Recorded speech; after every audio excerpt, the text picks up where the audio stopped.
लक्ष्मी नेत्रोत्पलश्री सतत परिचया देश संवर्धमानो नाभि नालीकरिं मधुकरपटली दत्तहस्तावलम्ब अस्माकं संपदो घान विरल तुलसी दान संजात भूम कालिंदी कांतिहारी कलितमुकुशा कालिमा कैटभारे कस्तूरी तिलकं ललाटपटले वक्षस्थले कौस्तुभं नासाग्रे वरमौक्तिकं करतले वेणुकरे कङ्कणं शर्वाङ्गे हरिचन्दनं सुललितं कण्ठे च मुक्तावले गोपास्त्री परिवेष्टितो विजयते गोपालचूडामणि अस्ति स्वस्तरुणीकराग्रविगलत्कल्पप्रसूनाप्लुतं वस्तु प्रस्तुत वेणुनादलहरि निर्वाण निर्व्याकुलं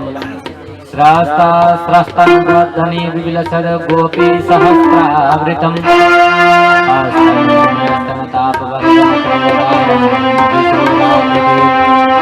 व्याख्या मुद्रां करसरसिते पुस्तकं शङ्खचक्रे दिग्रज भिन्नस्फटिकलसरे पुण्डरीके निषण्ण अङ्गानस्त्रिरमितमिषभेरंशुभेर्लाभयन्मान् आविर्भूयादनदमहिमा मानसे वागधीशः लक्ष्मीनाथसमारम्भां नाथयामुरमध्यमाम् अस्मदाचार्यपर्यन्तां वन्दे गुरुपरम्पराम् अस्मदाचार्यपर्यन्तां वन्दे गुरुपरम्पराम्। भगवती माता जगदम्बा परमेश्वरी को असीम अनुकंपा आज हामी श्रीमद् देवी भागवत को द्वितीय दिवस को कथा श्रवण गर्न भनेर विराजमान भइसकेका छौं। कालिका देवी स्थानमा चन्दनपुरमा आयोजना भइरहेको यो कालिका देवीका सन्निधिमा आयोजना भएको यो देवी भागवत महापुराण को आज दोस्रो दिनको सत्रमा हामी विराजमान भइसकेका छौं। अब हामी दोस्रो दिनको कथा प्रसंगलाई अगाडि बढाउने छौं। अब माता भवानीका अनेक लीलाहरू जन्मेजय राजाले सोध्नुहुन्छ वेदव्यासजी महाराजसँग, महाराज मलाई बताइदिनुहोस् भगवती माताका अनेक लीलाहरू सुन्ने मेरा इच्छाहरू जीवितै छन्, मलाई बताइदिनुहोस् भगवती माताले के गर्नुभयो, कस्ता कस्ता पुरुषहरूले महापुरुषहरूले भगवती माताको कसरी स्तुति गरे अनि भगवती माताका लीलाहरू के छन् यो विषयमा मलाई बताइदिनुहोस् भनेर पुनः प्रश्न गर्नुहुन्छ जन्मेजय ऋषि राजाले वेदव्यासजी महाराजसँग। तब जन्मेजयको यो प्रश्न सुनेर भगवान वेदव्यासजी भन्नुहुन्छ जन्मेजय भगवती माताका यो दिव्य लीलाहरू म के गान गर्न सक्छु र ब्रह्मा विष्णु र महेश्वर स्वयंले पनि गान गर्दा ती लीलाहरू सम्पन्न भएका छैनन्। यानी कि ब्रह्मा विष्णु र महेश्वरहरू पनि भगवतीको लीलालाई गान गर्न सक्नुहुन्न भने म के गान गर्न सक्छु र यो विष्णु कहिले देवता कहिले तिर्यङ कहिले चराचुरुङ्गी त कहिले मनुष्य आदि भएर हामी संसारमा आइरहेका छौं। त्यस्तै गरी सुखदेव पनि अनेक अवतारहरू धारण गरिरहनु भएको हुन्छ, अनेक समयमा अनेक रूपमा आउनुहुन्छ भने ती सुखदेवको कुनै समयमा विवाह भयो त कुनै समयमा ब्रह्मचारी बस्नुभयो, कुनै समयमा के भयो आदि आदि प्रसंगहरू अगाडि आउँछन्। यो देवी भागवतमा सुखदेव स्वामीको विवाह भएको प्रसंग आउँछ। बोल भक्तवत्सल भगवानको। अब हेर्नुहोस् मैले बिहानदेखि जोड्दै ल्याएको प्रसंग जति बेलै जोडिरहेको प्रसंग यहाँ चाहिँ सोध्नुहुन्छ हे प्रभु देवी भागवतको हजुर सुनाइरहनु भएको छ, अनेक प्रकारका व्यक्तिहरूलाई सुनाउनुहुन्छ भने यो देवी भागवत सुन्ने अधिकार कसको छ यो मलाई वर्णन गरिदिनुहोस् भन्दाखेरि एउटा प्रसंग के भन्नुहुन्छ त भनेदेखि अधिकार दुई जनालाई मात्रै छ। देवी भागवत सुन्ने अधिकार दुई जनालाई मात्रै छ। कस्ता कस्तालाई छ त भन्दाखेरि एक त हुनु पर्यो रसिक र अर्को भावुक हुनु पर्यो। जो रसिक व्यक्ति छ त्यसले यो भागवत सुन्न पाउँछ, जो भावुक व्यक्ति छ त्यसले भागवत सुन्न पाउँछ, नभए अरु कसैले पनि सुन्न पाउँदैन। रसिक भनेको कस्तो भावुक भनेको कस्तो त भन्दाखेरि जो चाहिँ भागवत यो देवी भागवतको कथामा आएर देवी भागवत श्रवण गर्न भनेर आउँछ अनि आइसकेपछि कथा सुन्छ, ध्यानपूर्वक कथा सुनेर घरमा गएर मनन गर्दछ, त्यो व्यक्तिले मात्रै यो देवी भागवत सुन्ने अधिकार छ, नभए अरूको अधिकार छैन।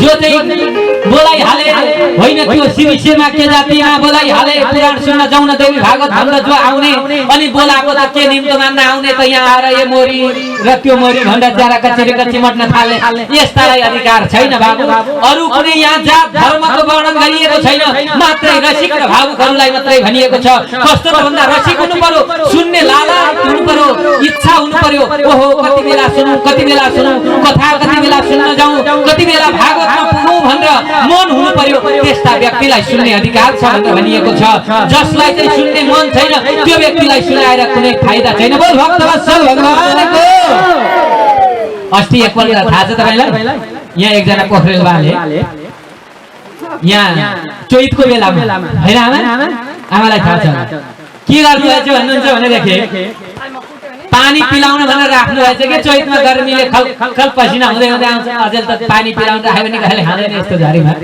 त्यति बेला चाहिँ के भएछ भनेदेखि पानी पिलाउन भनेर राख्नु भएछ अब उताबाट गाडी नकुदेको त्यति बेला अब के थियो गाडी नखनेकै बेला बाटो नआएकै बेलाको कुरो यसो तलबाट हिँड्दै आइपुगे यहाँ आइपुग्दा त बाटोमा पानी पनि नभेटेका चन्दनपुर रसिलै भए पनि त्यति बेला पानी थिएन अब पानी नभेटेपछि के हो त भन्दा यहाँनेरि चाहिँ डाँडामा यहाँले पर कुन चाहिँ घरमा पानी पिलाउन भनेर राखिएको रहेछ पानी पनि कस्तो त भन्नुहुन्छ भने अक्षय तृतीयाको दिन पानी पिलाउनु पर्छ भनेर धर्म हुन्छ भनेर राखेको अब राख्दाखेरि के भयो त भन्नुहुन्छ भनेदेखि पानी राखेको त्यो पनि शरबत पानी अहिलेको जमानाको जस्तो टेङठेङ हैन नि शरबत अमिलो कागतीको अमिलो लगाएर अनि कागतीको अमिलो लगाएर अनि पानी पिलाउन भनेर राखिदिनु भएको रहेछ अब त्यहाँ चिनी आदि आदि सबै थोक सुकिमेल के हाल्नु पर्ने हैन सबै हालेर एकदम मिठो बनाएर राख्नु भएको जो पनि आउँछन् चैतको बेलामा गर्मी एकदम धेरै गर्मी भएको छ पानी आउँदै पिउँदै जाँदै गर्दा रहेछन् ए पानी पिउन बाबु भनेपछि हतार गिलास लियो सुरुपै पियो घुटुक लगाएर सडक हिँड्दा रहेछन् यसरी मान्छे आएका एकजना के भएछ भने यहाँ तल्ला घरका पाहुना आइपुग्नु भएछ यता कता गुरुङ गाउँका पाहुना हैन आइपुग्नु भएछ हेर्नुहोस् अब पाहुना आउनुभयो पाहुना यसो त्यहाँ आएर के भन्नु त भन्दा उहाँ एकजना हुनुहुन्छ नि तल कोषाध्यक्ष हुनु रहेछ अब उहाँले चाहिँ आफ्ना पाहुनालाई मिठो खुवाएर उहाँ पठाउनु भएको थियो अब यता माथि चाहिँ के छ त भन्नुहुन्छ भने पानी पिलाएको उहाँले त चिसो तातो के पिलाएर पठाउनु भएको थियो हेर्नुहोस् हैन अब पठाउनु भयो यता चिसो पिएर त्यति बेला आएको मान्छे त्यहाँ आइपुग्ने बित्तिकै त्यो मास्तिर आमाले ए बाबु पानी खाउँ भन्नुभयो उसले के भन्छन् भने आमा मलाई त पानी खानै मन छैन भने सुन्नुहोस् है मलाई त पानी खानै मन छैन भने होइन बाबु खाउँ मिठो छ साह्रै मिठो छ जबरजस्ती कर गर्नुभयो आमाले विचार गर्नुभयो पानी पिदिए भने त धर्म हुन्छ नि त हैन पानी पिदिए भने धर्म हुन्छ भनेर जबरजस्ती गर्नुभयो होइन खाइदिनु न भनेको होइन आमा म त भर्खर तलतिर ती बरुणले खायो खाराको होइन खानु भनेको जबरजस्ती गर्न थाल्नु आमा कमसे कम एक गिलास पानी त खाइदिनुहोस् भन्नु अक्षय तृतीया दिन गर्छौ नि हामी त्यस्तो जबरजस्ती जहिले गरे कति धर्म मिल्छ भन्छ त्यही एक दिन गर्नुहुन्छ वर्षमा 364 दिन छैन श्री कृष्ण चन्द्र भगवानको अब यसरी हेर्नुस् अब पानी पिलाउन भनेर आमा बस्नु भएको जबरजस्ती गर्नुहुन्छ उ चाहिँ नखान खोज्छ आमा खुवाउन खोज्नुहुन्छ अब कहाँबाट कुरै मिलेन धेरै गर्दा बल्ल उसले खान खोजे लुन त आमा त्यसमा थोरै खान्छु है भर्खर तल खाएको रिङ्गे भएर आएका थिए भर्खर तल खाएको आमा म थोरै खान्छु है भनेको लु हुन्छ नि त भनेर आमाले थोरै दिनुभयो यसो हातमा गिलास बोकेर के भन्छन् हेर्नु है अब गिलास हातमा बोकेर के भन्छन् भने ए आमा होइन यो पानी धाराको कि कुवाको भने सोधिहाले आमा के भन्नुहुन्छ भने बाबु यो पानी धाराको हो ए धाराको पानी आमा यो छानेर ल्याउनु हो कि त्यसै ल्याउनु हो नछानी ल्याएको भने त के हो नि है भनेपछि अब त्यसो आमाले भन्नुहुन्छ बाबु यो कपडाले छानेर ल्याएको भन्नु ल ठिक छ त्यसो अनि आमा पानी त छानेर ल्याउनु भयो होइन यो त धेरै चिसो छ मेरो गला पो खराब गर्ने हो कि भन्छ गर्दैन बाबु एक घुडको भानी खाइदिनु फेरि लु आमा खाना त खान्छु यसमा चिनी हालेको छ कि छैन चिनी हालेछ राम चिनीले सुगर हुन्छ भन्ने सुने त्यहाँ आमा म त खाँदैन सोडा प्रश्न गर्यो पानी नखाइ गयो किन भन्दा उसलाई तिर्खै लाग्यो तिर्खा लागेको व्यक्तिले एउटा प्रश्न गर्न भ्याएन पानी भेट्यो घुटुक्क कपियो, अर्को आयो घुटु कपियो, जसलाई तिर्खा लागेको थिएन त्यसले 100 वटा प्रश्न गर्छ तर पानी खाँदैन, 100 वटा प्रश्न गर्छ, अनेक बहाना बनाएर पानी खाँदैन। त्यस्तै यो देवी भागवत पनि जसलाई तिर्खा लागेको छ, जसलाई खान मन छ, सुन्न मन छ, तिर्खा पनि के को मुखको तिर्खा हैन, कानको तिर्खा हजुर। जसलाई कानको तिर्खा लागेको छ, जो चाहिँ सुन्न लालायित छ, त्यो व्यक्तिले सुन्छ। अब अर्कोलाई त हाम्रा अध्यक्ष, कोषाध्यक्ष, सचिव समितिका सबै मान्छे ए आइदे आउ न प्रभु, आइदे आउ कलश यात्रा भनेर ढोगी ढोगी हिँडे पनि आउँदैनन्। तिनीहरू बाहुनहरूको कारण हुन्छ। त्यो के हो त भन्दा जसलाई तिर्खा लागेको छैन त्यो आउँदैन। यसैले जो तिर्खाएको व्यक्ति छ त्यसले मात्रै सुन्ने अधिकार छ, जो तिर्खाएको छैन त्यो व्यक्तिले सुन्ने अधिकार छैन। यो देवी भागवत सुन्नको लागि कुनै धर्म, कुनै जात, कुनै लिङ्ग, कुनै विशेष वर्ण केही पनि भनिएको छैन। यो पुराण सुन्न सबैले हुन्छ, तिर्खाएका व्यक्तिले। जसका कान तिर्खाएका छन् ती व्यक्तिहरू आएर यो पुराण सुन्नु भनेर वेदव्यासजी महाराजले भन्नुहुन्छ। यति भनिसकेपछि जन्मेजय प्रसन्न हुन्छ। ओहो कति उत्तम पुराण रहेछ यो, सबैले सुन्ने। यहाँ कुनै लिङ्ग नबताइएको, पुरुष होस्, महिला होस् अथवा अर्को तेस्रो लिङ्गी होस्, अथवा चाहिँ ब्राह्मण, क्षेत्री, वैश्य, शूद्र जुनसुकै होस्, अथवा चाहिँ हैन तपाईको चाहिँ किराँती होस्, चाहे बौद्धिस्ट होस्, चाहे चाहिँ हिन्दू होस्, जसले पनि सुन्न हुने, जोसुकै पनि सहभागी हुन हुने। हाम्रो पनि समिति त्यस्तै छ, सबै धर्मलाई समेटेर बनाइएको समिति छ। सबैजनाले आयोजना गरेको यो पुराण, यो देवी भागवत यसैले उत्तम छ। देवीको लीला गाइनेवाला हो यो देवी भनेकी सबैलाई शक्ति दिनेवाला देवी हुनुहुन्छ।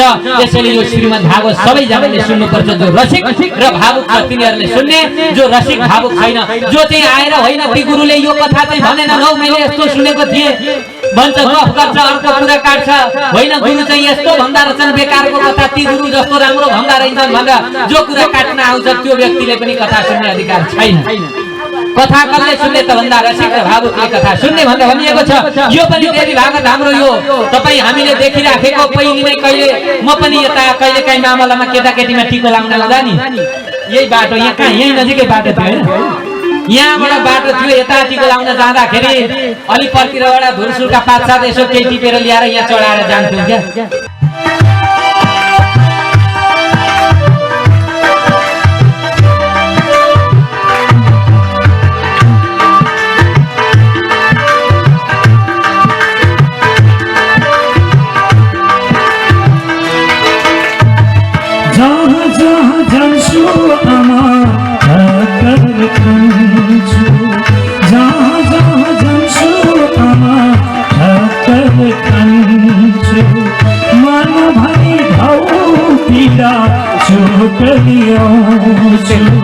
मन भरी भाउ पीड़ा छोट लियाउँछु तिम्रै चरणको, तिम्रै चरणको पाउ शिरानी। आमा दुर्गे भवानी करुणा किखानी, आमा दुर्गे भवानी करुणा किखानी।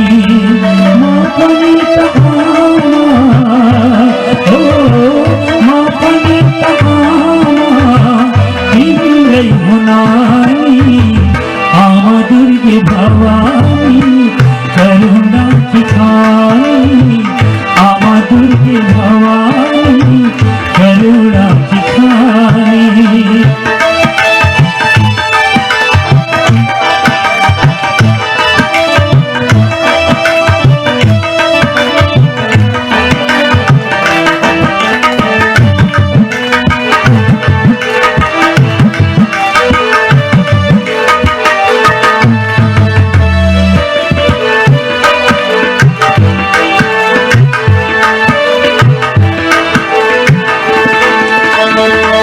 जहाँ जहाँ जान्छु आमा ठक्कर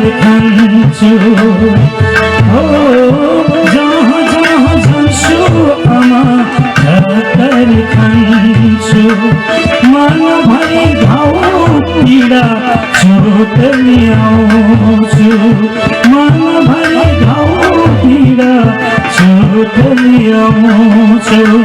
चौधै भुवनकी हो, चौधै भुवनकी तिमी हो रानी, आमा दुर्गे भवानी करुणा खानी आमा दुर्गे भवानी करुणा की खानी माँ कविता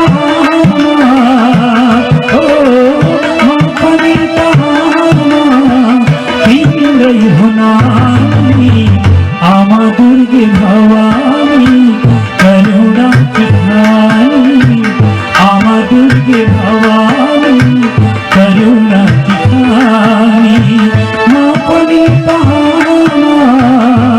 ओ माँ कविता तिम्रै हुनानी आमा दुर्गे भवानी करुणा की खानी आमा दुर्गे भवानी करुणा की खानी जगतजननी दुर्गा माको वेद व्यास जी महाराज भन्नुहुन्छ तिमीलाई सुन्ने नै इच्छा हुँदाखेरि म भगवतीका अनेक लीलाहरू अगाडि बताउँछु सुन। 88,000 शौनकादि ऋषिहरूले यही प्रश्न सुतजी महाराजसँग सोद्धाखेरि सुतजी महाराजले भन्नुहुन्छ सोध्नुहुन्छ 88,000 शौनकादि ऋषिहरू महाराज हजुरले हामीलाई हिजोको प्रसङ्गमा धेरै कुराहरू सुनाउनु भयो, धेरै प्रसङ्गहरू सुनाउनु भयो अनि भगवती जगदम्बा पराम्बा शक्तिले आएर यस धराधाममा अनेक व्यक्तिहरूको अनेक राजा महाराजाहरूलाई शरणमा लिनु भएको प्रसङ्ग पनि सुनाउनु भयो। मैले धेरै प्रसङ्गहरू सुने, अब मेरा कानहरू लालायित भइरहेका छन्, देवी माताका प्रसङ्ग सुन्ने लालायित भइरहेका छन् भने मलाई अन्य प्रसङ्गहरू पनि सुनाउनुहोस् भनेर 88,000 शौनकादि ऋषिहरूले सुतजी महाराजसँग सोध्नुहुन्छ।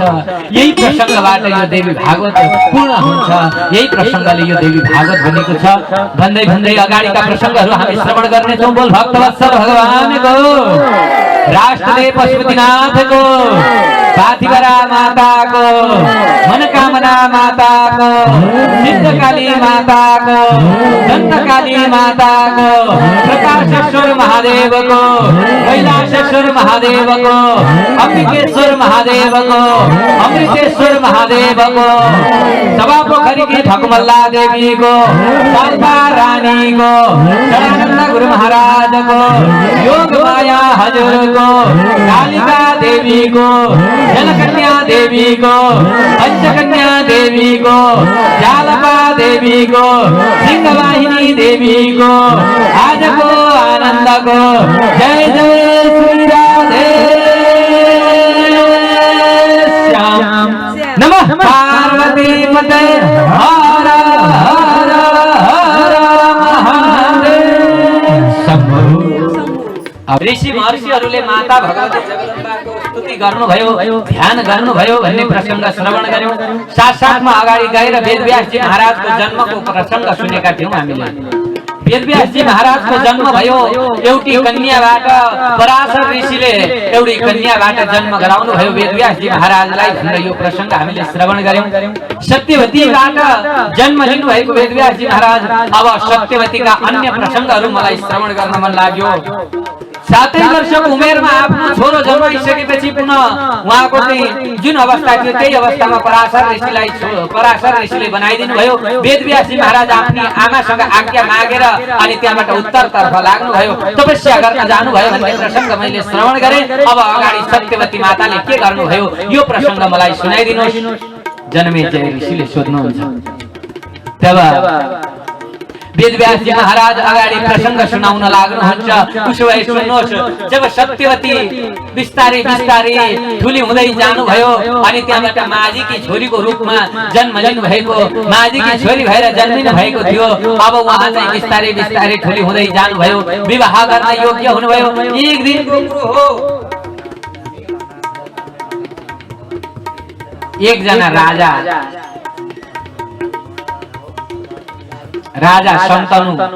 राजा शन्तनु शिकार खेल्दै खेल्दै जाँदै हुनुहुन्थ्यो।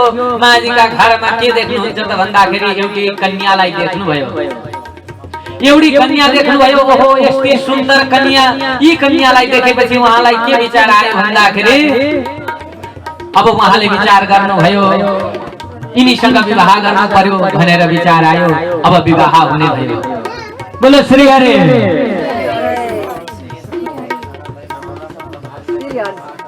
अब विवाहको प्रस्ताव आयो, विवाह गर्ने प्रस्ताव आयो। अब यतापट्टि राजाले छोरी माग्न आए, उत बिचरा गरिब मान्छे छोरी दिन पाए खुसी नै हुन्थे। अब राजालाई छोरी दिन पाउँदाखेरि अहो हर्षको कुरो थियो भने छोरी त दिने, तर कसरी दिने उहाँको एउटा शर्त थियो। यदि मैले छोरी दिनुपर्छ भने मेरा छोरीबाट जन्मिएका जति पनि छन् नातिहरू यिनीहरू राजा हुनुपर्छ, यो शर्त तपाईँ मान्नुहुन्छ भने म छोरी दिन्छु भनेर शर्त बजाउनु भयो। अब यता शर्त पनि बाँधियो, छोरी दिने प्रस्ताव आयो अनि छोरी दिनको लागि तयार हुनुभयो। राजा शन्तनुका साथमा सत्यवतीको विवाह भयो। त्यहाँबाट छोरा छोरी जन्मिए भन्ने अनेक प्रसंग छन्। बोल भक्तवत्सल भगवानको श्री हरि। हाँ अहिले चाहिँ लाइन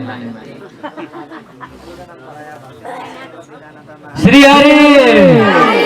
मैले हिजो त्यत्रो भनेको थियो हजुर, आउँदा पूजा गर्न आउँदाखेरि खाने नियम, सुत्ने नियम, बस्ने नियम सबै बताएको थियो। आज त पानी पनि नखाइ आउनु मुखबाट श्री हरि पनि अलि सानो अलि ठुलो के अब पानी पर्दैन न डराइ गरे श्री हरि।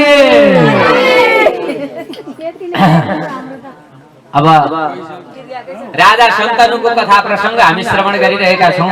राजा शन्तनुको विवाह भयो अनि ती विवाह भइसकेपछि त्यहाँबाट अगाडि नै एउटा छोरो जन्मिसकेका थिए। गंगाका कोखबाट छोरा जन्मिएका थिए। अब यता राजा शन्तनुलाई के भयो त भन्दाखेरि अब मेरा छोरा मेरा नातिहरू चाहिँ राजा हुनुपर्छ, तपाईले यो बताइदिनुहोस् भन्दाखेरि राजा शन्तनुले विचार गर्नुभयो मेरो जेठो छोरो अर्कै छ भीष्म, जसलाई हामी भीष्म पितामह भन्छौं। जेठो छोरो छ, अब उसले के गर्ने हो त, बा राजा बन्न चाहने होला, कसरी मैले यो उनीहरूलाई राजा बन्न दिन्छु भनेर भनौं भनेर भन्दाखेरि आफ्ना पिताजीको दुःखलाई बिर्सेर अनि भीष्मले के गर्नुभयो त भन्दाखेरि गएर तुरुन्त आफ्नी आमालाई लिएर आउनुभयो। भनेको गएर हजुरबालाई भन्नुहुन्छ ए हजुरबा म के गर्दिन त भन्दाखेरि म मेरो राजै बन्दिन भन्नु। तिमी राजा बन्दिन त भन्छौ, तिम्रा छोराहरू बने भने भन्दाखेरि हजुर म बिहा नै गर्दिन भनेर उहाँले प्रतिज्ञा लिनु भएकोले गर्दा भीष्म प्रतिज्ञा लिनु भएकोले उहाँको नाम भीष्म पितामह रहेको हो, उहाँको नाम भीष्म रह्यो। शन्तनुका छोराले यति भनिसकेपछि राजा शन्तनु जानुहुन्छ अनि त्यहाँबाट सत्यवतीका साथमा विवाह भयो। सत्यवतीका साथमा विवाह भएर सत्यवतीलाई ल्याएर आफ्ना घरमा भित्र्याउनु भयो। समय व्यतीत हुँदै गयो। राजा कस्ता हुनुहुन्थ्यो त भन्दा धर्मपरायण राजा हुनुहुन्थ्यो। राजाले धर्मपूर्वक राज्य गरिरहनु भएको थियो। समय व्यतीत हुँदै गयो। उहाँबाट दुई पुत्रहरू जन्मिए, चित्रांगद र विचित्रवीर्य नाम गरेका छोराहरू जन्मिए। यी छोराहरू कस्ता थिए भने रोगी छोराहरू थिए। यिनीहरू क्षय रोग लागेर यिनीहरूको पनि बिस्तारी बिस्तारी समय बित्दै गयो अनि त्यहाँबाट चित्रांगद नाम गरेका जो छोरा थिए यिनको क्षय रोगबाट मृत्यु भयो। अब यसरी क्षय रोगबाट मृत्यु भइसकेपछि विचित्रवीर्यको विवाह गर्ने समय आयो। एक दिनको कुरो हो श्री हरि। एक दिन के भयो भन्नुहुन्छ भनेदेखि काशी नाम गरेको एउटा देश थियो, त्यहाँ राजा थिए। राजाकी छोरी तीनटी थिए, अम्बा, अम्बिका र अम्बालिका नाम गरेका तीनटी छोरी थिए। अब छोरीको बिहे गर्नुपर्ने भयो। छोरीको बिहे गर्नुपर्ने भइसकेपछि राजाले एउटा आयोजना गरे। के त भन्दाखेरि स्वयंवरको आयोजना गरे। विभिन्न देशका राजाहरूलाई बोलाइयो। राजा महाराजाहरू आए त्यो स्वयंवरमा। तीनटी छोरीहरू माला बरमाला लिएर बसेका थिए। त्यही स्वयंवरमा भीष्म पनि जानुभयो। अब जो भीष्म पितामह हुनुहुन्थ्यो उहाँ पनि जानुभयो। त्यो राज्यमा गएर यसो बस्नु भएको थियो। राजाहरूले भने तिमी किन आएका, तिमी त बिहे गर्दैन भनेर प्रतिज्ञा लिएका छौ, स्वयंवरमा किन आएका भन्दाखेरि भीष्म पितामह भन्नुहुन्छ बेहुलो भएर आएको होइन, म जन्ती भएर आएको हुँ, तिमीहरू चिन्ता नगर। श्री हरि। बेहुलो भएर आएको होइन, म जन्ती भएर आएको। थपक्क गएर बस्नु भएको थियो। अब समय बित्दै गयो। जसै त्यहाँ स्वयंवरको बेला भयो उहाँले के गर्नुभयो त भन्दा सारा राजाहरूलाई पराजय गरेर सारा राजाहरूलाई जितेर उहाँले तुरुन्त ती तीनटै कन्याहरूलाई हरण गरेर लिएर आउनुभयो आफ्नो राज्यमा। श्री हरि। बिहे गर्दिन भनेर प्रतिज्ञा लिएको व्यक्तिले लिएर आए। छक्क परे राजाहरू ए भीष्म तिमी के भएका, प्रतिज्ञा छ तिम्रो बिहे गर्दिन भन्ने अनि तिमी चाहिँ यसरी लिएर आउँदै हरण गरेर लग्यौ कन्यालाई भन्दा मैले मेरो लागि हैन मेरा भाइको लागि लिएर आएको भनेर थपक्क ल्याएर आफ्ना भाइलाई तीनटी कन्या जिम्मा लगाइदिनु भयो। हेर्नुस् है आफ्ना भाइलाई तिनटी कन्या जिम्मा लगाइदिनु भयो। अब तिनटी मध्ये एउटै चाहिँ रुन थालिन्। भीष्म पितामहले सोध्नु के भयो किन रोए कि भनेको के हुनु र मेरो त त्यो अर्को पल्लो गाउँको राजासँग लप परेको थियो त्यहीसँग बिहे गरौँ भनेको तिमीले लिएर आयौ हैन उसँग बिहे गर्छु उसैलाई चाहिँ यसो बर्माला पहिराउँछु भनेको थिए तिमीले चाहिँ लिएर आयौ मलाई त एकदम दुःख लागिरहेछ भनेर रुँदिरहेछ। भीष्मले विचार गर्नुभयो एउटा भाइ छ तिनवटै किन चाहियो त ठिकै छ एउटै चाहिँ फिर्ता पुर्याइदिनु पर्यो भनेर फेरि फिर्ता लिएर जानुभयो। दुईटी छोडिदिएर एउटै फिर्ता लिएर जानुभयो। दुईटीका साथमा विवाह भयो। दुईटी चाहिँ त्यहाँ बेहुली भएर महारानी भएर बसे। एउटीलाई फेरि फिर्ता लिएर जानु भएको थियो। उहाँ लगेर त्यो जो राजकुमार थियो उसलाई दिएको राजकुमार के भन्छ भने अर्काले लगे कि म ल्याउँछु तँलाई अर्काले लग्यो अघि लाँदा चाहिँ मस्की मस्की गइस अहिले चाहिँ फेरि फिर्ता आउँछ म त पर्दैन तँलाई भन्ने। अब त्यति भनिसकेपछि ओहो उसो भएदेखि के गर्ने। अब फेरि भीष्मले फिर्ता लिएर आउनुभयो। अब यतापट्टि राजाले के भन्छ भने अर्कैसँग प्रेम गर्ने अर्कैसँग जान खोज्नेलाई म राख्छु भने उनले पनि राखेन। समय बित्दै बित्दै गयो। अब यी पनि रोगी थिए। अब यी राजाको पनि मृत्यु भयो। अब तिनटी रानी छोरा छोरी छैनन्। अब के भयो त भन्दा राजा मरे। अब के गर्नु अप्ठ्यारो पर्यो। राजा मरे छोरा छोरी छैनन् राजगद्दीमा कसलाई राख्ने भनेपछि तुरुन्त सत्यवतीले आफ्ना जेठा छोरा लाई सम्झिनु भयो। वेदव्यासलाई सम्झिनु भयो। वेदव्यासलाई सम्झिएर बोलाउनु भयो। बोलाइसकेपछि भन्नुहुन्छ हेर अब यी तिम्रा बुहारीहरू छन् यहाँ छन्। अब नाति भएन छोरा छोरी जन्मिएन भनेपछि अब तिमीले के गर्नु पर्यो त भन्दाखेरि छोरा छोरी यहाँबाट जन्माउनु पर्यो। वेदव्यास भन्नुहुन्छ माता म त यस्तो गर्न सक्दिनँ। बुहारीहरू यहाँ छन् कसरी मैले बुहारीहरूबाट छोरा छोरी जन्माउने यो त अधर्म हो भनेपछि जसरी जन्माउनु छ तिम्रो खुसी गर भनेपछि वेदव्यास त शक्तिशाली हुनुहुन्थ्यो। मन्त्र शक्तिबाट अब त्यहाँ छोरा छोरी उत्पन्न गराउनु भयो। श्री हरि ए टोलाउनु भएको चाहिँ हो टोलाको पनि होइन अनि हेरिरहेको सुनेको हस् श्री हरि। अब यसरी वेदव्यासजी महाराज एउटा आसनमा बस्नु भएको थियो। त्यहाँ तिनटी बुहारीहरूलाई पठाइए। क्रमैसँग दुईटी बुहारी पठाइए। अब जेठाजीको अगाडि कसरी आउने बिचरा एकदम डरले आँखा चिम्लिएर आइन्। वेदव्यासजी महाराजले दृष्टिपात गर्नुभयो गर्व रह्यो। अब त्यहाँबाट छोरो जन्मियो कस्तो त भन्दाखेरि अन्धो आँखा नदेख्ने छोरा जन्मिए। हेर्नुहोस् धृतराष्ट्रको जन्म भयो।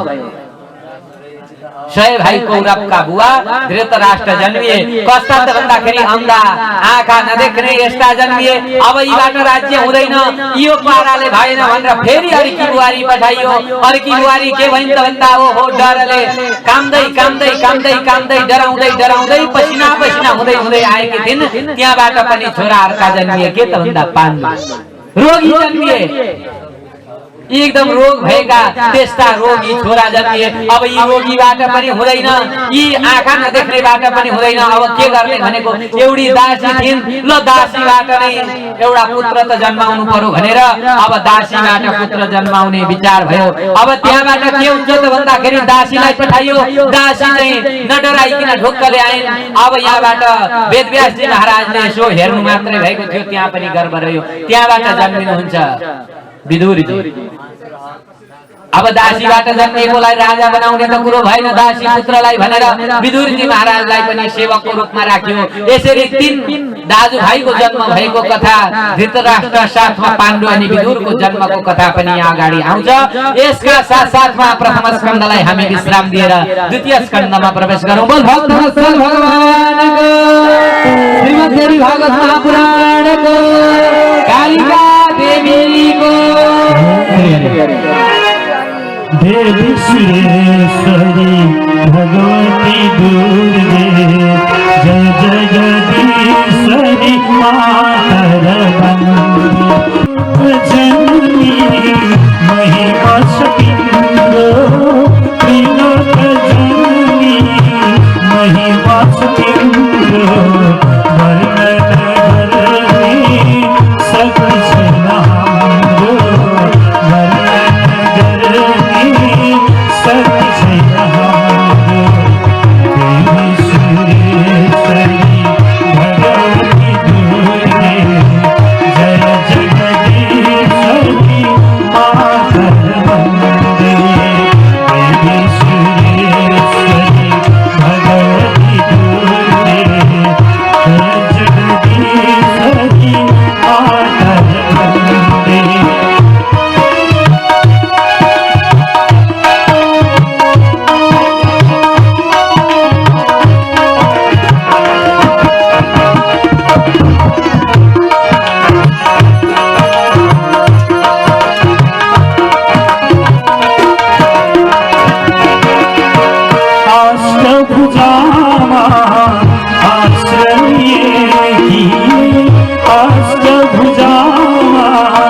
काली जय जय कालनाशी काली जय जय जय दुर्गे दुर्गति परिहारी जय दुर्गे दुर्गति परिहारी जय दुर्गे दुर्गति परिहारी।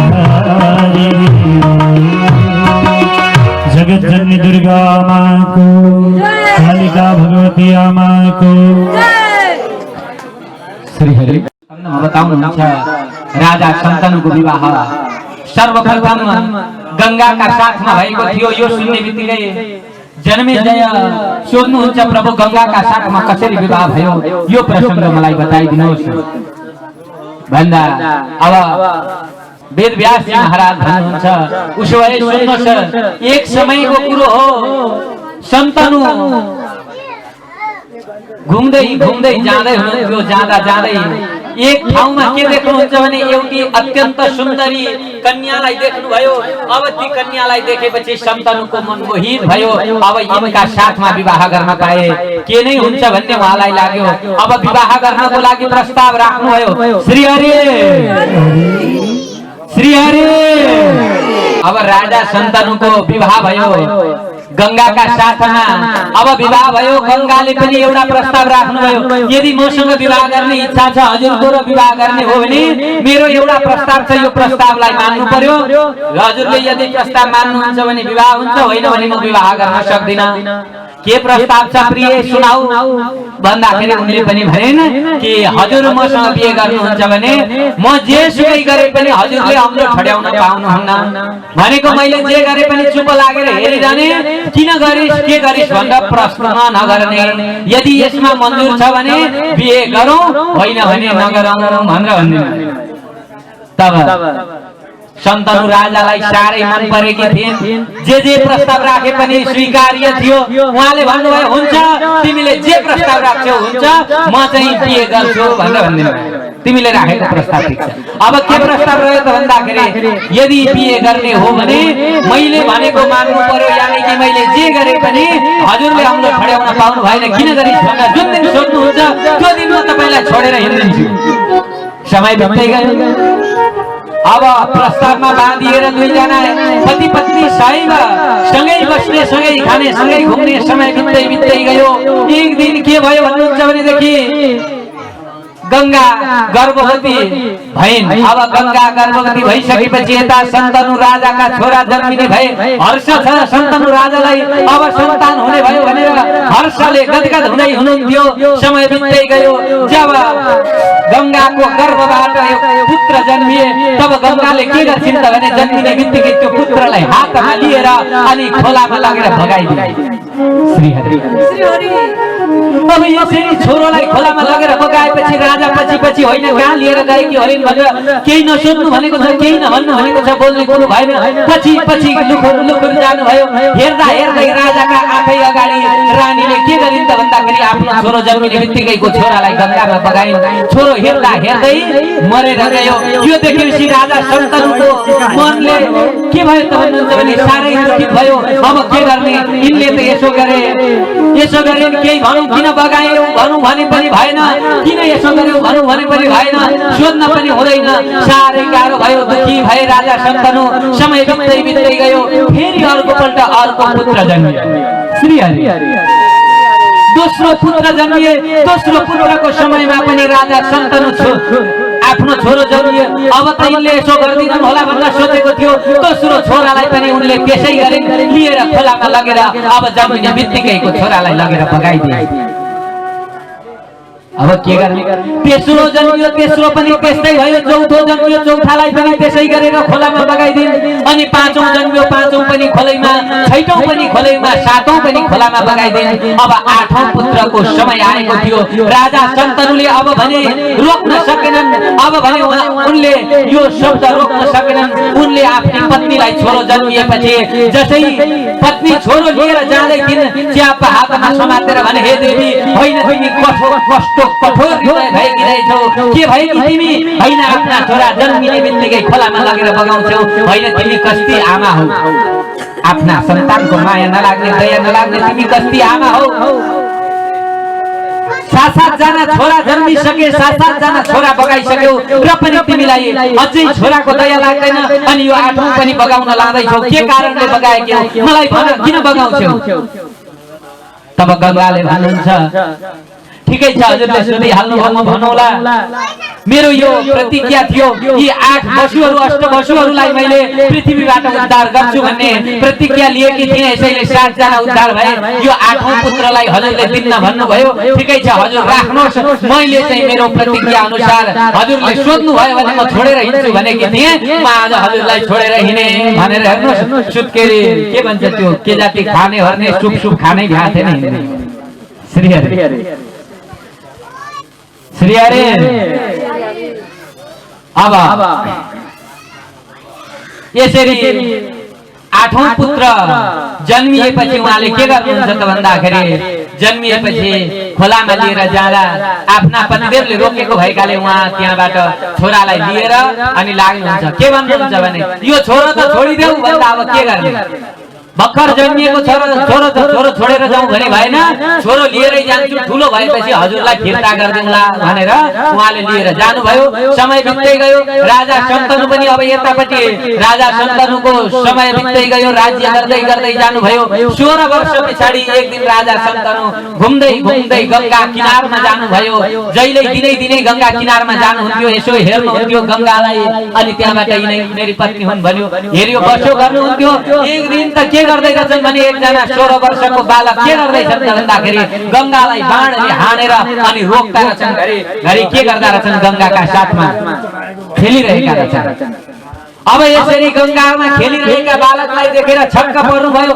होइन को हौ तिमी यस्ता 16 वर्षकै उमेरमा कलिले उमेरमा यस्तो शक्तिशाली भनेर सोध्दा उनी के भन्छन् भने म गंगाको छोरो तब गंगा प्रकट हुनुभयो अनि शन्तनु राजालाई उहाँको छोरो जिम्मा लगाएर भन्नुहुन्छ हेर्नुहोस् यो हजुरको छोरो हो हजुर लिएर जानुहोस् अब यो युवान भएको छ जवान भएको छ अब राजा शन्तनुले आफ्नो 16 वर्षे छोरो पाएर फर्किएर आफ्ना घरमा आउनुहुन्छ अनि त्यहाँबाट ती भीष्म जसलाई हामी भीष्म पितामह भन्छौं अघि भर्खरै सुनिसकेका छौं उहाँले चाहिँ म विवाह गर्दिन भनेर एउटा प्रतिज्ञा गर्नु भएको थियो यस्ता भीष्म पितामह समय बित्दै गयो उहाँले विवाह गर्नु भएन अनि यतापटि समय व्यतीत हुँदै गयो भीष्म पितामहको के हुन्छ त भन्दा शिक्षा दीक्षा भयो एकदम विद्वान हुनुभयो शक्तिशाली उहाँ जस्तो धनुर्धर पृथ्वीमा कोही पनि थिएन एकताका यस्ता धनुर्धर शक्तिशाली भीष्म पितामह समय व्यतीत गर्दै गर्दै जानुहुन्छ राजाको राज्यमा आफ्ना बुबाको राज्यमा राजकाजमा उहाँले पनि के गर्नु भयो त भन्दाखेरि अब साथ सहयोग गर्दै जानुभयो आफ्नी आमाको आज्ञा अनुसार यतापटि गएर ती 3 भाइ जुन छन् तिनीहरूका साथमा राज्यमा चाहिँ यी 3 भाइ जुन छन् अघि मैले भनिएका भाइहरू नातिहरू उनीहरूकै साथमा सहयोगीका रूपमा राज्यमा बस्नु भएको छ अब पाण्डु लगायतका यी 3 भाइ दाजुभाइ राज्यमा बसेका छन् समय व्यतीत हुँदै गयो अब यिनीहरूको पनि विवाह हुन्छ गान्धार नरेश गान्धारीका साथमा विवाह भयो यता पाण्डुको पनि विवाह भयो अनि यता सबै विवाह भइसकेपछि यिनीहरू राज्यमा बस्दै गएका थिए तर दाजुभाइमा राज्यकै विषयमा खटपट हुन लाग्यो अब यसबाट चिन्तित हुनुभयो भीष्म पितामह के हुन लागेको यिनीहरू दाजुभाइ राज्यका विषयमा यसरी खटपट गरिरहेका छन् बक्स बन्द भएन श्री कृष्णचन्द्र भगवानको आनन्द कन्द भगवानको माता पार्थिवराको अब यसरी नै राजा शन्तनुको कथा प्रसंग अगाडि आउँछ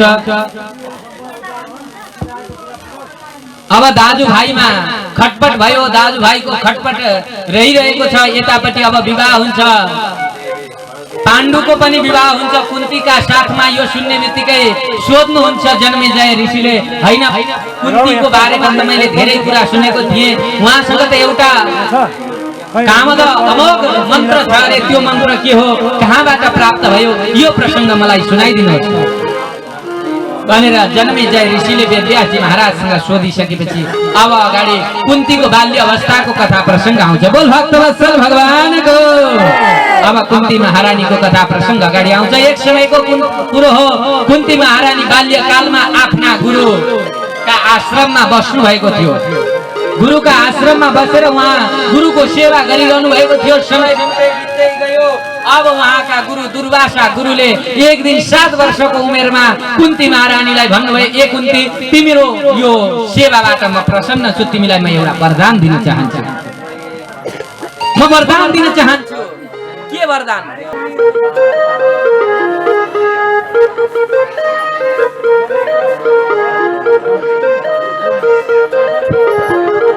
हरिओम साउन्ड बढाउनुस् त। ओम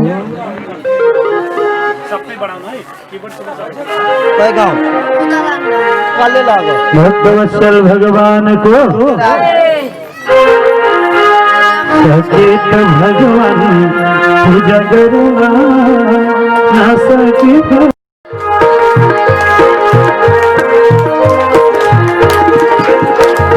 तुमको घोड़ा तुमको हाथी तुमको रघुमा, तुमको घोड़ा तुमको हाथी तुमको रघुमा, विष्णु जी को सवार होगा लक्ष्मी साथी।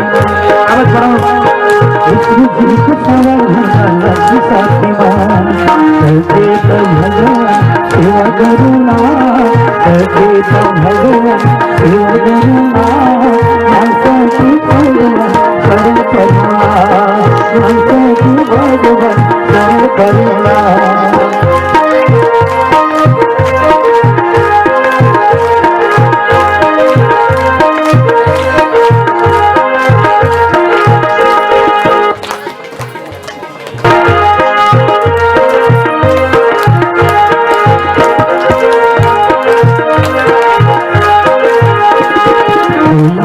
हाथ में सेवा करूँगा, फूल पाती हाथ में सेवा करूँगा, भगवान को सेवा करी पार करूँगा, भगवान को सेवा करी पार करूँगा। सचेत भगवान पूजा करूँगा, सचेत भगवान पूजा करूँगा, सचेत भगवान कर्म करूँगा, सचेत भगवान कर्म करूँगा, सचेत भगवान कर्म करूँगा। भक्तवत्सल यसरी नै कुन्ती महारानीको कथा प्रसङ्ग अगाडि बढ्छ। दुर्वासा ऋषिले कुन्तीलाई भन्नुहुन्छ, तिम्रो यो सेवाबाट म अतीव प्रसन्न भएको छु, तिमी के वरदान माग्न चाहन्छौ वरदान माग। म तिमीलाई एउटा मन्त्र दिन्छु, यो मन्त्र तिमीले जप गर्यौ भने तिम्रो इच्छा पूर्ति हुनेछ भनेर भन्नुभयो। कस्तो मन्त्र भन्दाखेरि तिमीले जसलाई यो मन्त्र पढेर जसलाई सम्झिन्छौ, जसलाई आवाहन गर्छौ, त्यो तिमीसँग एकदम तुरुन्तै आइपुग्छन् भनेपछि हो भनेको हो। तिमी जसलाई जो राम्रो लाग्छ, जो बोलाउन मन लाग्छ बोलायौ भने उनी चाहिँ यो मन्त्र सुन्ने बित्तिकै आइपुग्छन् भनिसकेपछि ओहो उसो भए ठिक छ भनेर मन्त्र त लिनुभयो, तर उहाँको जिज्ञासा शान्त भएन। यो मन्त्रले चाहिँ के होला, हुन्छ कि हुँदैन, साँच्चै भनेको हो कि होइन भनेर विचार गर्दै गर्दै गर्दै गर्दै एउटा यसो बारदलीमा बसेर सूर्य नारायणतिर फर्किएर उहाँले मन्त्र पढ्नुभयो। सूर्य नारायणलाई सम्झिएर मन्त्र पढ्नु भएको थियो, नभन्दै सूर्य नारायण प्रकट हुनुभयो। अब त छक्क पर्नुभयो, राम राम होइन मैले त यसो विचार मात्रै गरेकी थिएँ, सूर्य नारायण आउनु भएछ भनेर। अनि के भन्नुहुन्छ भने हे प्रभु हजुर आउनु भएछ, मैले त विचार मात्रै गरेकी हुँ, हुन्छ कि हुँदैन, यो मन्त्रको प्रभाव छ कि छैन भनेर विचार गरेकी थिएँ भन्दा सूर्य नारायण भन्नुहुन्छ तिमीले बोलायौ र म आएँ, अब यसै फर्किन मिल्दैन, तिमीलाई एउटा पुत्र त दिनै पर्यो मैले भन्नुहुन्छ। बोलो श्री हरे। राम राम कन्या म बिहे नगरेकी मान्छे कसरी पुत्र मलाई दिनुहुन्छ हजुरले, यो त हुँदैन, के भन्छ लोकले भनेको। त्यति बेला सूर्य नारायण भन्नुहुन्छ यस्तो भएन, तिमीले बोलाए कि मलाई, अब म त्यसै फर्किन मिल्दैन, तिमीलाई म पुत्र प्रदान गर्छु, तिमी चिन्ता नलेऊ, तिम्रो पुत्रको रक्षा मै गरौँला, तुरुन्तै जन्मिन्छ, तिमीले गर्भ धारण गरिरहनु पर्दैन, तुरुन्तै जन्मिन्छ भनेपछि ल ठिकै छ भनेर अब पुत्र जन्मियो। अब कस्तो त भन्नुहुन्छ भनेदेखि जन्मिँदै कवच धारण गरेको कानमा कुण्डल लगाएका यस्ता पुत्र जन्मिए जसलाई हामी कर्ण भन्छौँ। महाभारत युद्धमा पनि आउँछ कर्ण। अब यति भइसकेपछि कुन्ती महारानीले के गर्ने यसलाई भनेर एउटा बाकसमा हालेर नदीमा लगेर बगाइदिनुहुन्छ। यो पनि सूर्य नारायणले नै आज्ञा गर्नुभयो। त्यही अनुसार नदीमा तिनलाई बगाइयो। नदीमा बग्दै बग्दै जाँदा तल गएर एकजना गरिब दुखीले भेटे अनि त्यो बच्चालाई आफ्नै बच्चाको रूपमा पालन पोषण गरेर अगाडि बढे। यिनै कुन्तीको विवाह भोलि गएर अनि कोसँग हुन्छ त भन्दाखेरि पाण्डुका साथमा भयो। पाण्डुका साथमा कुन्तीको विवाह भयो। समय व्यतीत हुँदै गयो। एक दिन पाण्डुका साथमा एउटी माद्री नाम गरेकी कन्याका साथमा पनि विवाह हुन्छ अनि दुईटी पत्नी नै भए। समय बित्दै गयो तर राज्यमा दाजुले बस्न दिँदैनन्। साह्रै दुष्ट भए। दाजुका छोराहरू फटा भएका थिए अथवा दाजुले बस्न दिएनन्। उहाँ जङ्गल जङ्गल घुम्दै घुम्दै जाँदै हुनुहुन्थ्यो। एक दिन के भयो त भन्दा जङ्गलमा जाँदा जाँदै शिकार खेल्न लाग्नुभयो। शिकार खेल्दाखेरि खेल्दै खेल्दै जाँदै हुनुहुन्थ्यो। टाढाबाट एउटा मृगलाई देख्नुभयो। तुरुन्त धनुषमा बाण चलाएर अनि मृगलाई मार्ने इच्छा लाग्यो उहाँलाई अनि बाण छोडिदिनु भयो। श्रीहरि अब बाण छोडिदिनु भयो। बाण गएर मृगलाई लाग्यो। मृगिणी भागी। अब त्यो मृग चाहिँ यताबाट मृग मर्यो होला भनेर पाण्डु हेर्दै हेर्दै विचार गर्दै जानु भएको। उहाँ पुग्दा के देख्नुहुन्छ त भन्दाखेरि एउटा ऋषिका शरीरमा बाण लागेको रहेछ।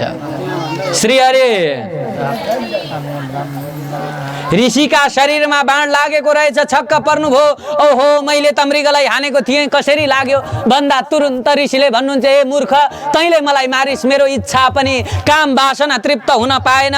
म ऋषि थिएँ अनि त्यहाँबाट यो शरीरमा भएन भनेर मैले अर्को मृगको शरीर धारण गरेर काम वासना तृप्त गर्न खोजिरहेको थिएँ। तैँले मलाई काम वासना तृप्त गर्न दिइनस्। यो मैथुन गरिरहेको अवस्थामा तैँले मलाई मारिस। यसैले तेरो पनि जब तेरो इच्छा जागृत हुन्छ काम वासनाको, जब त पत्नीका साथमा मैथुन अवस्थामा हुन्छस् त्यस बखत तेरो मृत्यु होस् भनेर श्राप दिनुभयो। श्रीहरि अब यसरी श्राप प्राप्त गरेपछि पाण्डु ऋषि डराउँदै डराउँदै पाण्डु राजा आए आफ्नी पत्नीका साथमा अनि पत्नीलाई सुनाइदिए हेर पत्नी हो मलाई यस्तो यस्तो श्राप मिलेको छ भनिसकेपछि ती कुन्ती र माद्रीले पनि भने उसो भए तपाईँ चिन्ता नलिनुहोस्।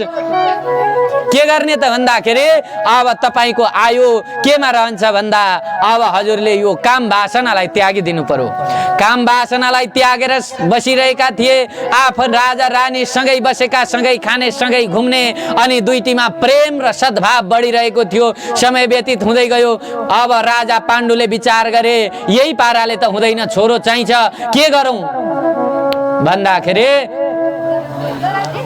कुन्तीले भन्नुभयो मसँग एउटा मन्त्र छ।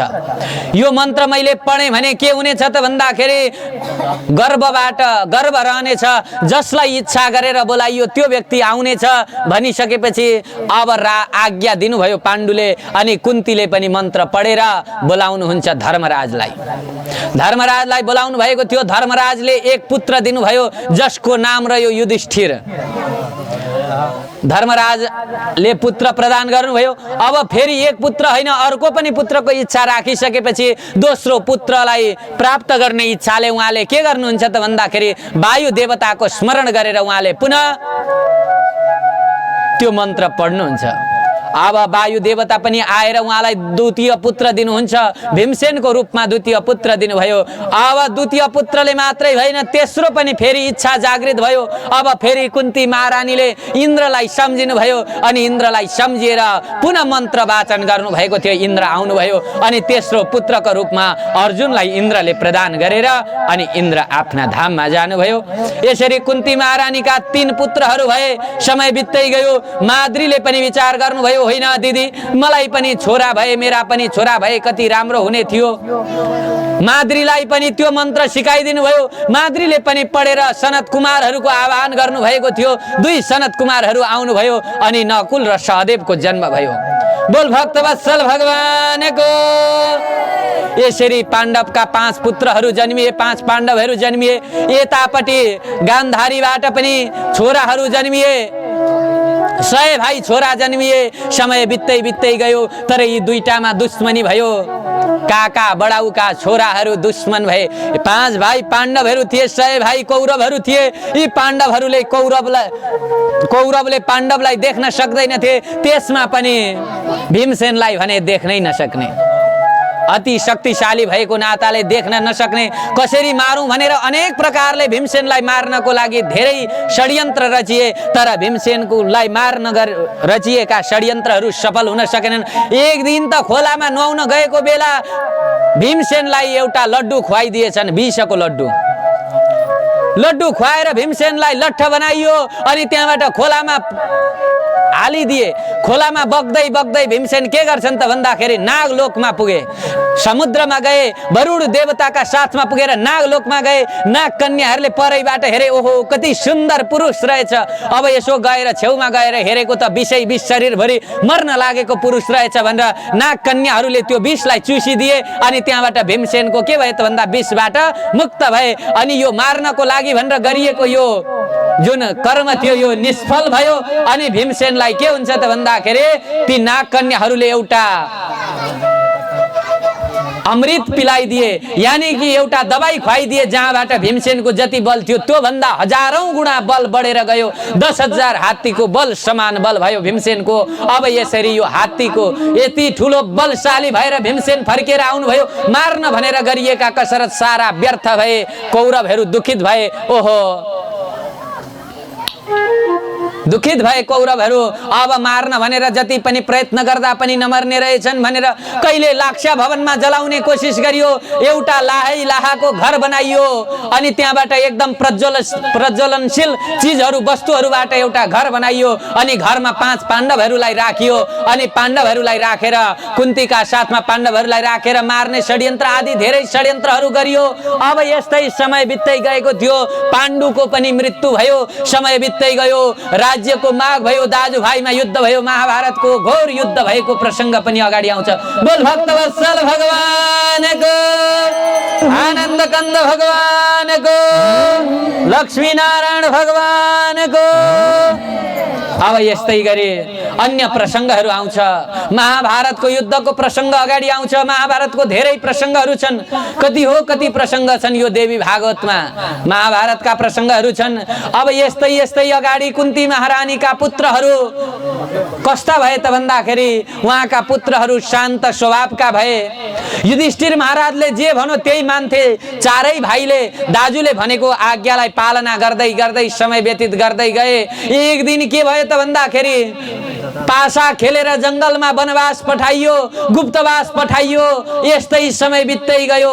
गुप्तवास गएका अवस्थामा उहाँहरू घुम्दै घुम्दै यही नेपालकै विराटनगरमा आइपुग्नु भयो। अनि विराट राजाको राज्यमा उहाँहरू भेष बदलेर अन्य रूपमा बस्नुभयो।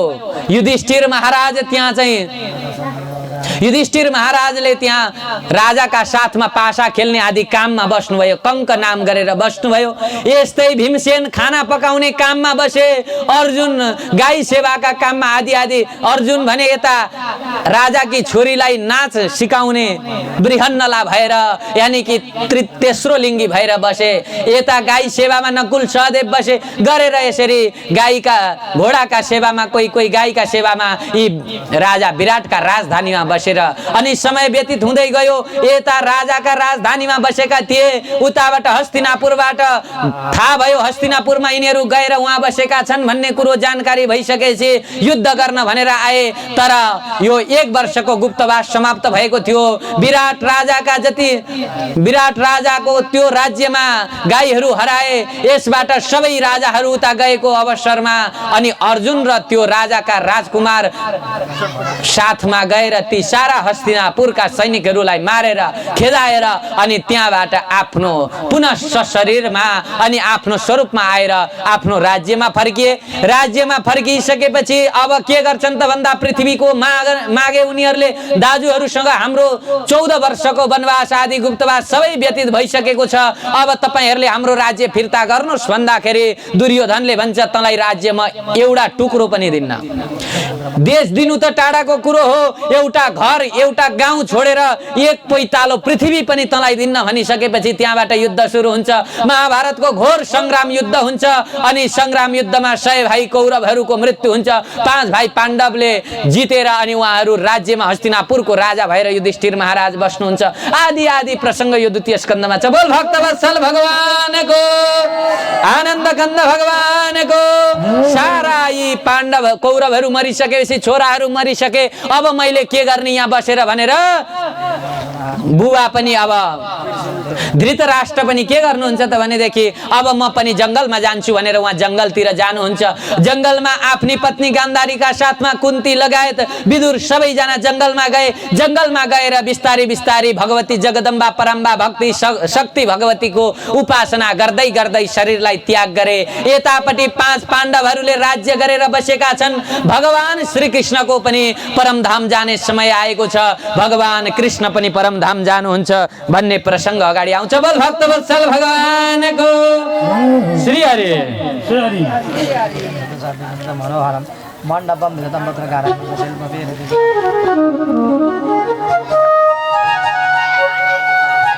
अब भगवान श्री कृष्ण आफ्ना धाममा जानुभयो। भगवान कृष्ण आफ्ना धाममा सारा गोकुलवासीहरूलाई त्यहाँ जति पनि थिए आफ्ना परिकरहरू लाखौं छोरा करोडौं नातिहरूलाई लिएर भगवान आफ्ना धाममा जानुभयो। अब भगवान आफ्ना धाममा गइसकेपछि यता 5 पाण्डवहरूले पनि विचार गर्नुभयो अब हामीले पनि यस ठाउँमा बस्ने उचित हुँदैन, हामी पनि जानुपर्छ भनेर पाण्डवहरू पनि अब आफ्ना छोरालाई राज्य दिएर जंगलतिर लाग्नुभयो। श्री हरि। यो भागवतको प्रसंग हो। यहाँ छोको छ, अलिअलि छुँदै गएको छ, यसैले मैले पनि देवी भागवतमा थोरै थोरै भने। अब यता 5 पाण्डवहरूलाई पनि आफ्ना छोरालाई राज्य दिएर परीक्षितलाई नातिलाई राज्य दिएर उहाँहरू पनि जंगलतिर लाग्नुहुन्छ। जंगलमा गएर उहाँहरूको पनि प्राण त्याग हुँदै हुँदै गयो। युधिष्ठिर महाराज सशरीर स्वर्गमा जानुभयो भन्ने प्रसंग अगाडि आउँछ। यता राजा परीक्षित राज्य गरेर बस्नु भएको थियो। समय व्यतीत हुँदै हुँदै गयो।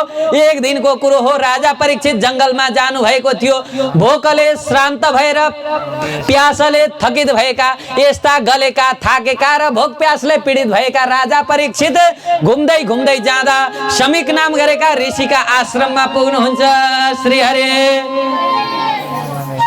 ननिदाउन न श्री हरि त भनौँ कम से कम। ए श्री हरि। अब राजा परीक्षित समीक ऋषिका आश्रममा पुग्नु भयो। बाहिरबाट आवाज दिनुभयो कोही छ, कोही पनि बोल्दैन भित्रबाट। अब को छ भित्र थाहा भएन। बाहिरबाट धेरै बोलाउँदा पनि नबोलिसकेपछि समीक ऋषिका आश्रममा राजा परीक्षितले भित्र हेर्दाखेरि ऋषि के गरिरहनु भएको छ भन्दा तपस्या गरिरहनु भएको देख्नुभयो। यता राजा परीक्षितका शिरमा कलीको बास थियो, टाउकामा कली बसेका थिए। अब राजा परीक्षितले विचार गरेर तुरुन्त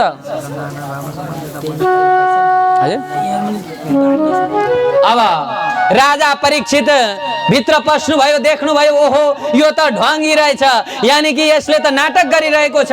राजा आएको देखेर राजाको सेवा गर्नुपर्छ भन्ने विचार गरेर यो तपस्या गरेर बसे जस्तो गरेको, आँखा चिम्लिएर बसेको, यसैले यस्ता ढङ्गीलाई राजाको सेवा गर्नुपर्छ। घरमा आएका पाहुनालाई अतिथि देवो भव भनेर सत्कार गर्नुपर्ने बेलामा राजाको सत्कार गर्नुपर्छ भनेर आँखा चिम्लिएर बसेको यस्ता ढङ्गीलाई आज म छोड्दिन भनेर रिसले चुरचुर हुँदै बाहिर निक्लिएका राजा परीक्षितले एउटा मरेको सर्प देखे। तुरुन्त आफ्नो धनुषले त्यो सर्प उठाएर लगेर राजा परीक्षितले ऋषिका गलामा लगाइदिए। यसरी ऋषिका गलामा सर्प लगाइसकेपछि अब राजा परीक्षित फर्किएर आउनुभयो, आफ्नो दरबारमा आउनुभयो। यता ऋषिका पुत्र श्रृंगी समीक ऋषिका छोरा श्रृंगीले सुन्नुभयो ओहो मेरा पिताजीलाई ती राजाले सर्पको माला लगाइदिए अरे भन्ने सुन्ने बित्तिकै कौशिकी नदीमा गएर कौशिकी नदीको पानी समातेर अनि त्यहाँबाट श्राप दिनुभयो। ए राजा, तैले आज मेरा पिताजीलाई अपमान गरेको छस्, तँलाई कुन चाहिँ घमण्ड आएको हो? आज म तँलाई श्राप दिन्छु, आजका 7औं दिनमा तक्षक नागले डसेर तेरो मृत्यु होस्। हे कुलाङ्गार, तँलाई चाहिँ म श्राप दिन्छु। तँ कस्तो होस् त भन्दाखेरि आफ्ना घरमा पालेको राजा भनेको त जनताले पालेको व्यक्ति हो। 1-1 रुपियाँ कर दिएर राजालाई चाहिँ जनताले पालेका हुन्छन्, अनि घरमा पालेको कुकुरले गएर भित्र मालिकको भाँडामा खान्छ भने त्यो कुकुरले बाँच्ने अधिकार छैन। 7औं दिनका दिन तेरो मृत्यु होस्। श्री हरि। अब यति श्राप दिइसकेपछि राजा परीक्षितलाई श्राप प्राप्त भयो। राजा परीक्षित अब के गर्नुहुन्छ त भन्दाखेरि आफ्नो राज्य राजा जन्मेजयलाई आफ्ना पुत्रलाई राज्य दिएर राजा परीक्षित गंगाका तटमा जानुभयो। सारा ऋषि महर्षिहरू आए। आज राजा परीक्षितलाई श्राप मिलेछ भन्ने सुनेर भृगु वशिष्ठ च्यवन अत्रिय शरद्वान अरिष्टनेमी आदि गरिएका ऋषिहरू आए। सबैका सामुन्नेमा राजाले एउटै प्रश्न सोध्नुहुन्छ, मर्नेवाला व्यक्तिले गर्ने कर्तव्य के हो? मर्नेवाला व्यक्तिले के काम गर्नु पर्दछ सुनाइदिनुहोस् भनेर सोद्धाखेरि कसैले पनि केही उत्तर दिन सकेनन्। अब कसैले के भन्छन्, 7 दिनमा मर्नेवाला व्यक्तिले के गर्ने, 9 दिन भादेखि कम से कम देवी भागवत लगाउने के गर्ने भनेर भन्दा भन्दै राजा परीक्षितका सामनेमा सुखदेव स्वामी आउनुहुन्छ अनि उहाँलाई दिव्य उपदेश दिनुहुन्छ। सुखदेव स्वामीले उपदेश दिइसकेपछि 7 दिन बित्छ। 7 दिन व्यतीत भयो। 7 दिन व्यतीत भइसकेपछि सुखदेव स्वामी उहाँबाट अन्तर्ध्यान हुनुहुन्छ, जानुहुन्छ। 7 दिन बितेको थियो। एजा तक्षक नाग डस्नको लागि भनेर आउँदैछन्। श्री हरे लौ श्री हरे। अब 7 दिन व्यतीत भयो। तक्षक नाग सुखदेव स्वामी राजा परीक्षितलाई डसेर मृत्यु वरण गराउनको लागि भनेर आउँदै थिए। आउँदा आउँदै यतापट्टि के भयो त भन्नुहुन्छ भनेदेखि एकजना ऋषि पनि के सुन्नुभयो भन्दा कश्यप नाम गरेका ऋषिले सुन्नुभयो, होइन यो तक्षक नाग चाहिँ परीक्षितलाई डस्न भनेर जाँदैछ अरे, यसलाई चाहिँ मसँग मन्त्र छ, यो मन्त्रले त्यो विषलाई चुर गराउनको लागि जानु पर्यो भनेर आउँदै हुनुहुन्थ्यो।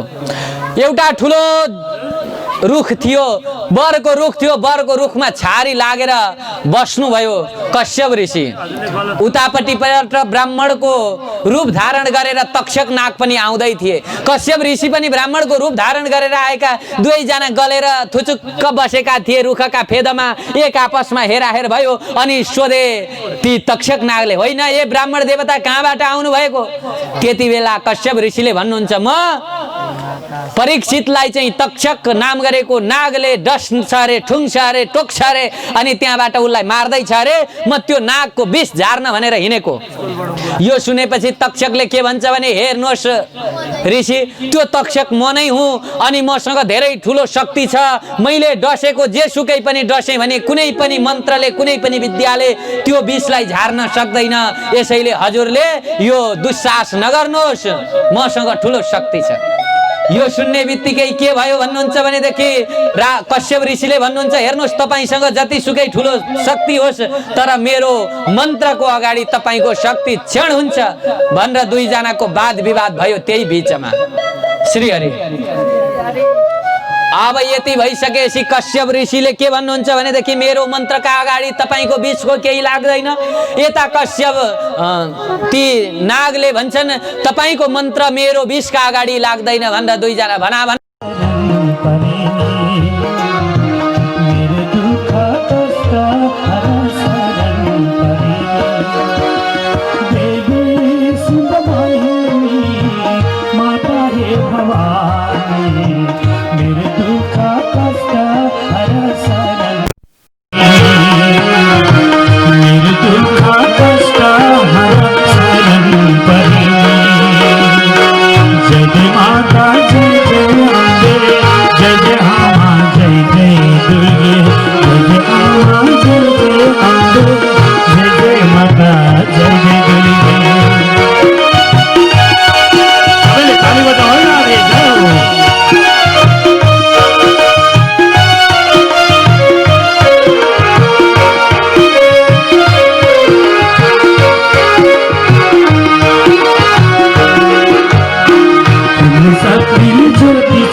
भवानी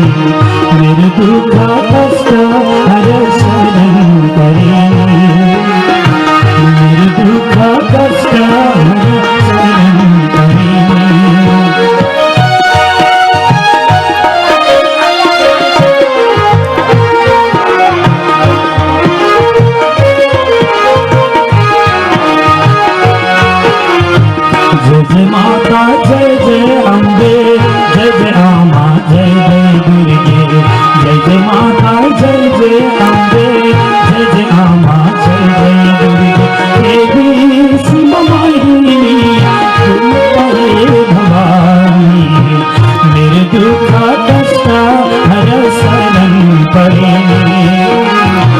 मेरे दुख कष्ट हर शरण पड़े